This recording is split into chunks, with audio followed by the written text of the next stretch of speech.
Thank you for electing me as your next President of the United States of America. As you all know, I am Asian, and people consider us to be the mild minority. So whenever an Asian guy talks about race, people believe that we have no right to be identified as a minority. I have to say, being Asian is identity, and we have to fight for our own stability in America. However, I do not plan to focus my term only for my kind, but I seek to help everyone else because that is my job.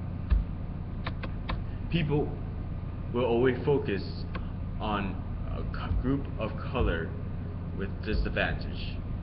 And while this is true that they do need help, there are other small populations that are neglected from help.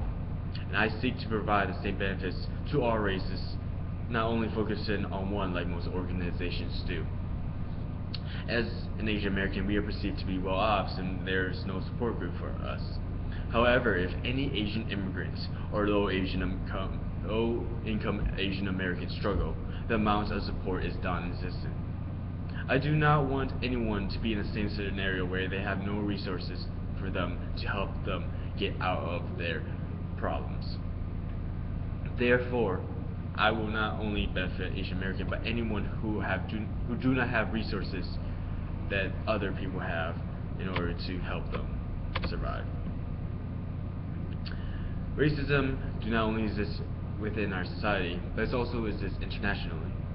Immigrants that desire to come here always struggle because nobody wants to let them in. Where is the diversity if we can't integrate our society with new people? I will change immigration laws to allow it to be easier to immigrate. I have relatives that took years to get here, some up to 14 years. My cousin had to marry a distant relative that she didn't like to stay in this country. If that doesn't prove that she loves this country, I don't know what is. If we have to let our family and friends to get into this country, then we need to quicken the immigration system, or else everyone overseas will struggle to inevitably come here. This country has problems, and racism will always be a part of it. I know people don't want this Asian guy to address this issue, but why be angry at me? Can't anyone help to abolish this issue? People will not consider me as a victim, but I plan to be the solution.